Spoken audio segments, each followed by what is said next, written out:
लैलतुल क़द्र, the last 10 nights. ये वक्त पलट कर कभी नहीं आएगा, कद्र व मंजिलत वाली रात, तकदीर के फ़ैसलों वाली रात, रिज़्क़, ज़िंदगी, मौत की तकसीम की रात, हज़ार महीनों की इबादत से बेहतर रात, फ़रिश्तों के नज़ूल की रात, ऐसी रात जिसको खो देने वाला हर भलाई से महरूम रह गया, ऐसी रात जिसको अल्लाह ताला ने इतनी कद्र व मंजिलत दी। तो हम कैसे सो सकते हैं इस रात? हम कैसे इस रात की नाकदरी कर सकते हैं?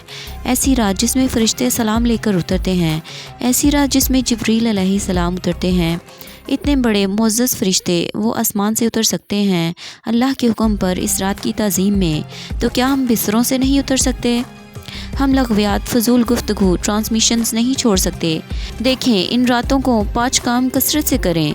नवाफिल, कुरान, ज़िक्र, दुआएं और सदका।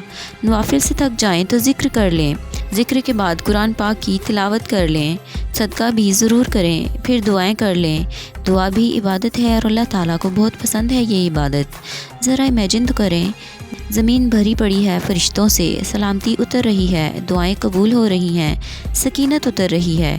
फ़रिश्ते आपको ज़िक्र करता अल्लाह ताला की इबादत में मशगूल देख रहे हैं। आपके एक एक रुकू, एक एक सजदे पर इतने दर्जे बुलंद हो रहे हैं। कई गुना अजर लिखा जा रहा है। 83 सालों से ज़्यादा इबादत का अजर लिखा जा रहा है।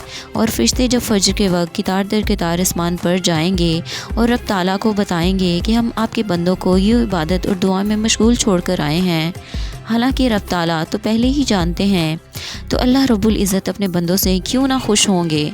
वो जो अपनी नींदें, अपना आराम कुर्बान करके बस अपने रब की रज़ा के लिए, अपनी बख्शिश के लिए ख़ुद को मसरूफ़ किए हुए थे, वो जो बार बार रब से इसकी बख्शिश मांगते रहे, क्या इनका रब इनको माफ़ नहीं करेगा?